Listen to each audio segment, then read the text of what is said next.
हवामान विभागाने वर्तवल्यानुसार नाशिक जिल्ह्यात रेड अलर्ट जाहीर केला आहे। त्यानुसार सकाळपासूनच संततधार पाऊस चालू आहे। रात्री देखील पाऊस बरसत होता। त्याच धर्तीवर नाशिक जिल्ह्यातील नांदूर मधमेश्वर हे धरण आहे। या धरणातून जायकवाडीच्या दिशेने 3228 क्युसेस पाण्याचा विसर्ग हा जायकवाडीच्या दिशेने करण्यात येत आहे।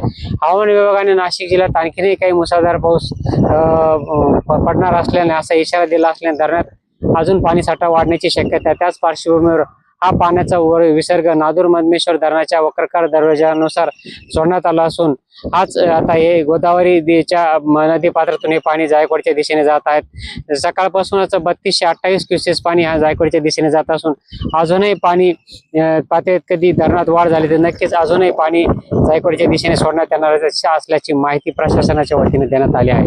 नरेंद्र बाटाव, जय महाराष्ट्र न्यूज, नांदूर मधमेश्वर, निफाड।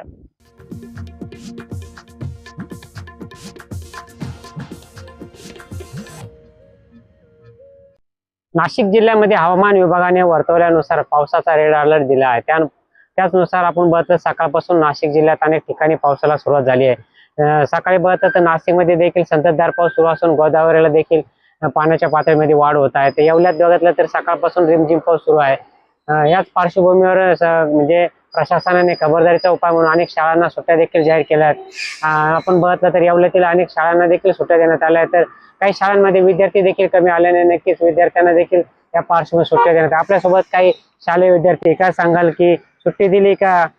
नाशिक जिल्ह्यामध्ये खूप पाऊस झालेला आहे, त्यामुळे मुलं कमी आलेले आहेत। त्यामुळे शाळेला आम्हाला सुट्टी दिलेली आहे आणि आता मी घरी जाते।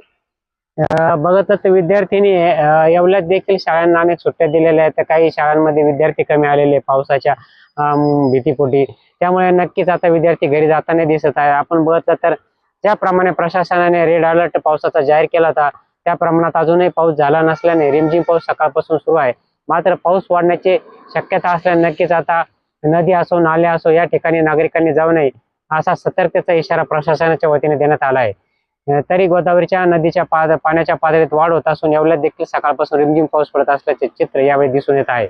नरेंद्र बाटाव, जय महाराष्ट्र न्यूज, येवला, नाशिक।